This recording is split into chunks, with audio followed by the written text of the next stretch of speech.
Here in town, you're losing more than just a game. You're losing fans. Aztecs lose in double overtime to Utah State. Jalen Maiden had his career best day throwing 265, didn't run the ball much, but he does what he normally does every Saturday. He turned it over twice.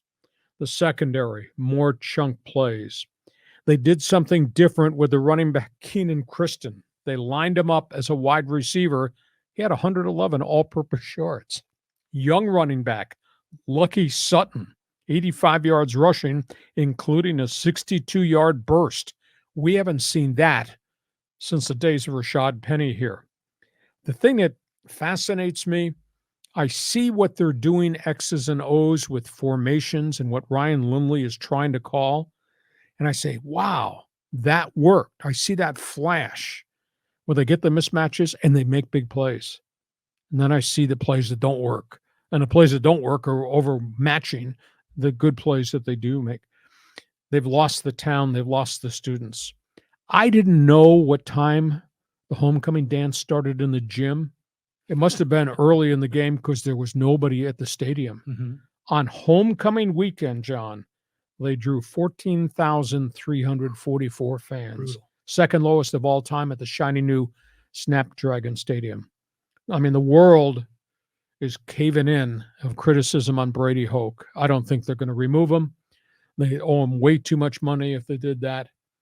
What they really need, and we'll talk about this in a future podcast, an end of season evaluation. What they really need, somehow, some way, is to get a couple of big cigar boosters or corporate people here to help them financially, which will then help them from a player personnel aspect in recruiting and transfers. They have become Wyoming and Colorado State. They can't compete for big-time players. Finances, the NIL, I think, has got something to do with this at San Diego State. You know, I thought about this early morning hours today as we were laying out the rundown of what we were going to talk about. John Moores, the Padre owner in that era, invested a ton of money at San Diego State to help them with facilities, baseball stadium, etc. Ron Fowler, what he has done, former Padre owner at USD, is phenomenal. Aztec football needs to have corporate backing to make this thing go, because right now they are like Wyoming and Colorado State and Nevada. They just don't have the resources to compete to go get players. Thoughts on the SDSU? Yeah, what a disgrace. I mean, what did you think about those fake field goal and punts? I don't understand running a 160-pound kicker into line of scrimmage on fourth down calls. Mm-hmm. First one I thought was a blown play, and they said, no, that was a design play. But boy, that was stupid. And then they run a fake punt with a 160-pound kicker deep in their own territory with 4 minutes to go because they're trying to get a first down. Snap it to an up back.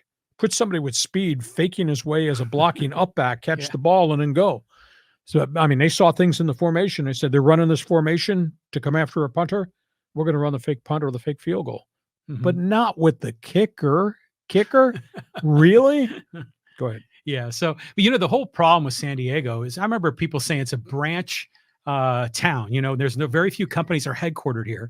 All the corporations have branch offices. So a lot of that big corporate money, I mean, we got Qualcomm, maybe a couple of others. That's it.